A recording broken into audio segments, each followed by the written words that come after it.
Kamusta mga brad? It's me, Eric. It's me, Maan. Hello.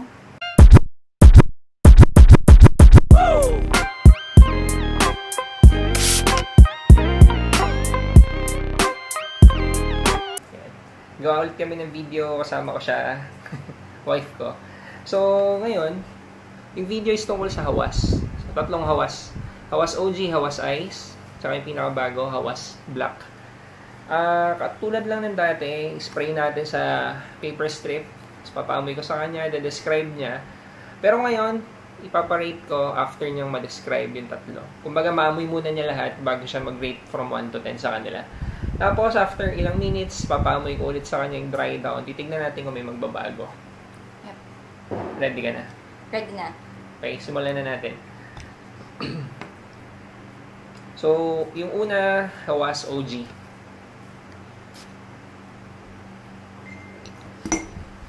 Amoy ko na.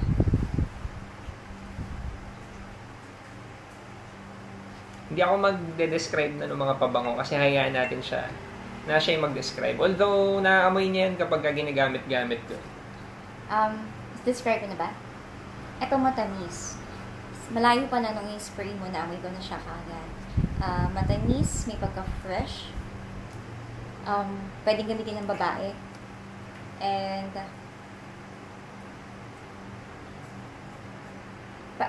feeling ko na parang medyo malagkit kung sa skin na to. I'm not sure. Pero, I think it's good kahit malamig or mainit. Okay to. And, pwede siyang gamitin ng pambabae. Kasi ako mahilig ako sa matamis. So, ito, pass to sa akin. Hindi mo nakakahilo.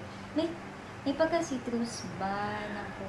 Sa mga hindi pa nakakapanood na iba naming video, mahiluhin kasi siya sa mga malalakas na pabango. Lalo na yung mga citrus heavy. Yeah. Pero may pagka-citrus din yun. Very lang subtle lang naman. Pero ang unang impression ko, matamis siya. Okay. So, eto gusto ko. Mamaya mo na i-rate. Sige, mamaya na lang. Tandaan mo na lang. Tapos Okay. pwede mo siyang amuyin ulit mamaya. Okay, number 2 na perfume natin, Hawas Ice. Yan. Hindi pa naman to ganun kaluma. Medyo bago-bago pa rin siya. Wait lang. Parang, So, dito sa tatlong to, ito yung familiar lang talaga siya. oo. Uy, ito kung matamis to, parang mas matamis to. Mas matamis to. Feeling ko pang bagets yung mga ganitong scent. Bagets, teenager. Pero mga teenager, pwede sa teenager. Feeling ko kasi, ito, it's between nasa 25 to 30s. Mas okay siya sa ganon. Okay. Ito, it's good for teenager kasi talagang matamis siya. Ay, gusto ko to. Actually, yung naalala kong scent sa kanya yung kay Ariana. Yung Ariana Cloud. Grande. So, naaalala daw niya yung Ariana Grande Cloud Ano siya? dito sa Hawas Ice. Gusto ko to. Parang mas natuwa ka sa Oo, mas natawakan dito. Kasi dito lang talaga yung familiar ako talaga na scent kasi diba nga. Bakit? Kasi ginamit mo to, ginamit mong pang layer to nung kasal. Alala na niya. Oo. Yan. Okay, pangatlo, ito yung pinakabago. Mainit-init pa, wala pa 1 linggo. Sa amin pero sa market parang ilang months ago, 2 months yata. Hawas Black. Ako lang ba? Ba't amoy lumot? Ano? Amoy lumot? Amoy lumot, tapos Ayoko siya. lakasan mo. Hindi ko gusto. Amoy lumot siya. Kung may ages tong mga bottle na to talaga. Ito mga nasa 20 to 30. Ito teenager. Ito mga feeling ko nasa 40 to 50. Ganon siya. May lumot, 40 to 50. Ito yung sales taba, Biglang Okay, sige, describe mo ba? Interesting. Ngayon lang niya naamoy. Gumawa kasi ako ng video na ito ng isang araw. Pero nasa kwarto siya nag-work. First impression lang naman, amoy lumot siya. Pero pag tumatagal, hindi, okay lang. Honest opinion naman. Hindi, parang may scent na hindi ko ma-describe kung ano yun. Pero parang okay naman. Okay. Amoy lumot. Amoy lumot pa din. Wait lang. May tamis. Hindi pala tamis. May pagka-citrusy din. Okay. Tapos, May lumot talaga siya na may pagkasitok. Hindi ko masabing fresh. Kasi talaga siya fresh. Sige. Amoy lumot, amoy basang kahoy, amoy dahon. Woody. Parang ganon. Okay. Oo. Tinulungan ko lang kasi baka pangit sobra yung kung amoy lumot eh. I mean, hindi. Okay lang naman. Pero kasi, hindi kasi siya ganun ka-into yung nitty-gritty ng mga perfumes. So, para kasi nga pag sinabi mo amoy lumot, sobrang negative, di ba? Pero sa atin, sa mga mahilig sa pabango, malawak pa yun eh. Hindi lang siya basta oak moss. May wet wood, yung basang kahoy, may grass. Parang ganun nga na medyo basa-basa yung amoy. Yun, Kaya diba? hindi ko masabi na totally talagang parang mabaho. May naripick up ako na scent na hindi ko nga ma-describe. Kasi pleasant naman kahit pa paano. Hindi lang talaga, hindi ko lang talaga siya gusto. Medyo napakialaman ko na tuloy yung explanation. Pero kasi baka hindi niya ma-broaden yung explanation. Kasi puro lumot. At anyway, ikaw naman mag-score eh, diba? Sige. So, ilapit ko lang sa kanya yung tatlo para pwede niya amuin ulit. Paparate na natin ngayon from 1 to 10.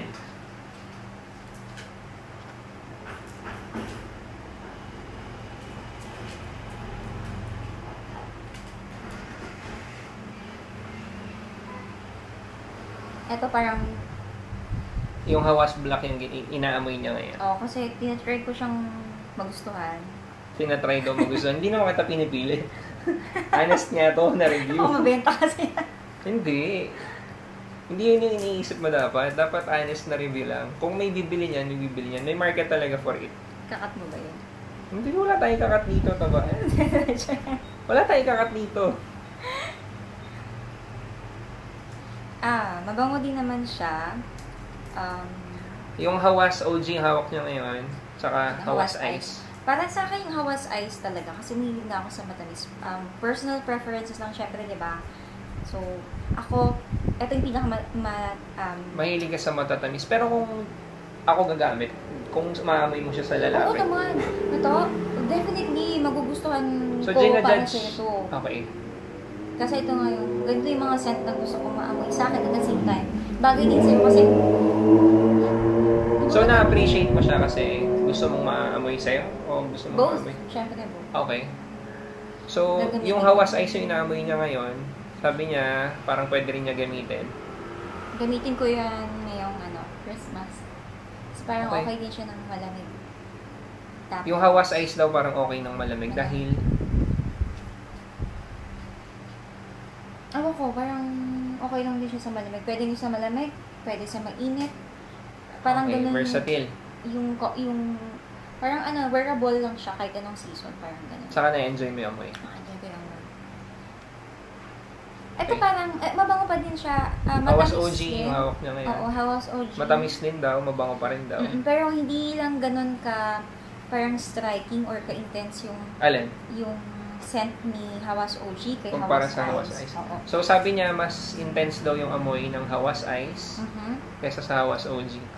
Ito parang, hindi ko alam kung sa paper lang, no? Pero parang kung i-spray ko siya sa skin ko, parang pag tumatagal, nagiging skin scent siya, parang gano'n. Tumatagal, okay.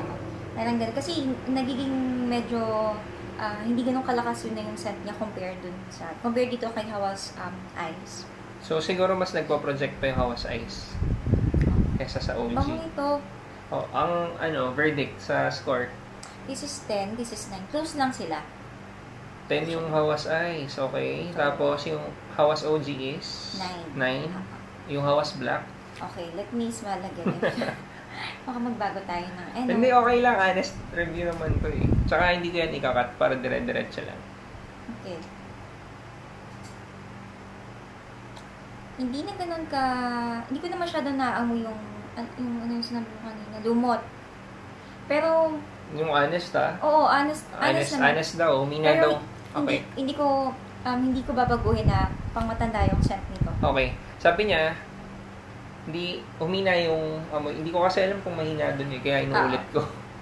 Humina daw yung amoy na lumot na naamoy niya kanina. Pero same na comment niya kanina na parang mas bagay daw sa mas matured. Mas matured na. Hindi lang siya amoy lumot actually. Okay. Pero hindi ko ma-describe anong yung amoy na. Mabango naman. Actually. Honest yan, ah? Oo, honest Okay. na Amoy malinis, amoy citrusy, amoy woody. yung woody pa din. Yun yung Woody mas pa din. striking na scent niya. Inaamoy ko sa kanya. Ayun. Pero, yung personal na napipiliin ko, syempre yung dalawa. Ito, 10. Ito, 9. Yep. Yung Hawas Black. Dahil hindi ko nga siya talaga gusto, 7. Mataas pa rin yung 7. Mm-mm. Yun yung honest na rating Honest mo. na Okay, rating 7. Pero kung pinarate mo ako kanina pa lang ng pag-spray, baka 5 yan. 5, Okay, okay. no? Yung Kung nung sa unang first, beses daw niya naamoy yung Hawas Black, parang 5 lang sa kanya. Pero ngayong nakailang minuto na tayo. Ilang minuto na to? 10 minutes. 7. So, ngayon ako magbabat in. Ito, familiar siya kasi ginamit ko to pang layer sa wedding. Kung napanood nyo na yung mga ibang mga videos namin dito sa channel, sinabi ko na yun. CD-Nim Le Parfum, tsaka to, naka-layer nung wedding ko. Sobrang po. Tsaka memorable yun, memorable kasi wedding. Nag-stick na siya sa, ano tawag sa ganyan sa memory? Core memory. Core memory ko na, ito yung wedding Minsan- scent niya. Ganun. Minsan pag nagdedekanta ko na ito, tapos lalabas siya galing sa kwarto, sabi niya, yun yung ginamit mo nung kasal, di ba? Oo. Minsan yung Naj-DI na amoy niya, minsan yung Hayati. Kala niya ito. Oo. Ganun pa rin, Diba? pag naamoy Oo. mo. Yung wedding yung naalala ko. Tong Hawas Ice, agree ako, mas intense. Ginamit ko to, pumunta ako sa barbershop. Pinaamoy ko kay Rich. Nandito rin sa channel yung video na itong Hawas Ice. Sabi ni Rich, tinanong ko siya eh. Sabi niya, hindi ka pwedeng makipaglaro ng hide and seek. Kasi, Ng taguan. Sabi ko, hindi ko naintindihan. Kasi inulit niya, sabi niya, hindi ka pwedeng makipaglaro ng hide and seek kasi madali ka makikita, mahanap ka daw kahit nasan ka pag ito yung gamit mo. Kasi malakas daw mag-project tapos naiiwan yung object. diba? Agree ako, mas matamis kumpara sa Hawas. Imagine matamis na to pero mas matamis to. So, parang mas malakas nga yung projection. Parang common naman na yun yung feedback.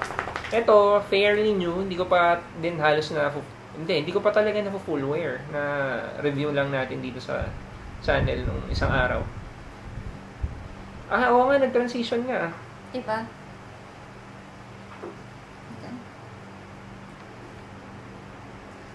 Kaya ako nagbabat in kanina kasi okay, para mas maintindihan nyo. Pinamoy ko sa kanya yung hasibat. Sabi niya amoy lumot. Pinamoy ko sa kanya yung CD-Nim dati, ganun din, amoy lumot din daw. Yung CD-Nim Le Parfum, in fairness, kaya mas lalo ko yung nagustuhan. Hindi ganun kapangit yung binigay niya feedback kumpara sa CD-Nim. Kasi 'di ba ang smooth ng CD-Nim Le Parfum kumpara sa CD-Nim lang. Yung Mancera, Cedrat Boys nagpunta kami sa Subic last year ba yun? Last year. Yun yung suot ko. Nag-spray ako sa kotse, kulog. Pagpasok niya, nakakahilo. Amoy amoy air freshener. Tapos maya-maya sabihin din niyang amoy lumot. So, kung familiar kayo dun sa mga perfumes na yun, may oak moss kasi. So, may point siya. Kahit hindi niya alam yung note breakdown nun, ganun yung sinasabi niya.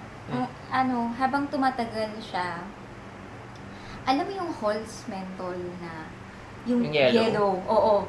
Ito, amoyin mo. May point siya. Hindi Diba? ko rin sure kung sa paper strip lang. Medyo makapal tong dating business card ko sa dati kong trabaho. Kapal Tinan mo. Oo. Pwede ko ba takpan? Kung makikita niyo yung reflection, hindi Mapiglap, no? sa personal, tinitignan ko, shiny siya. Hindi katulad ng paper strip na ina-absorb ng paper. Oo, ito, nakikita mo mismo yung pinaka. Ito, lumulutang sa ibabaw Hindi ko alam kung nakaka-affect yun sa amoy. Pero inamoy ko ngayon, may point ka. Diba? Parang Halls na yung yellow na candy.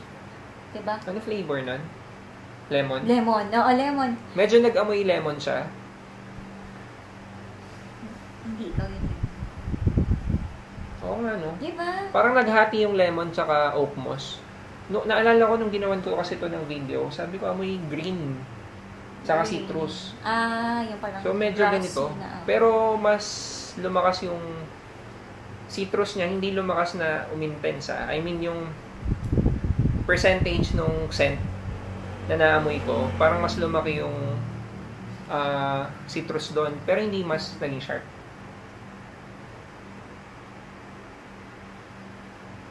Hindi ko pa rin na-full wear eh. So, yung full wear ko to someday, ngayong December.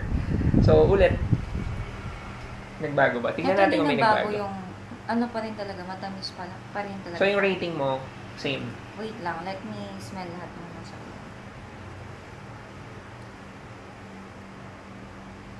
Ito matamis. Ano pa din yung tamis? Ganun pa din yung feedback niya. Pero mas naaamoy ko ngayon yung citrus niya. Okay. May tamis, pero mas naaamoy yung citrus nito, yung asim ko, maganda. Ito yung parang halls nga na candy yung ano niya. Sige, yun lang. 10, 9, 7. 7. Okay. Yun lang. Kung may comment kayo, lagyan nyo na sa comment section. So, maraming salamat and pa-subscribe. Thank you.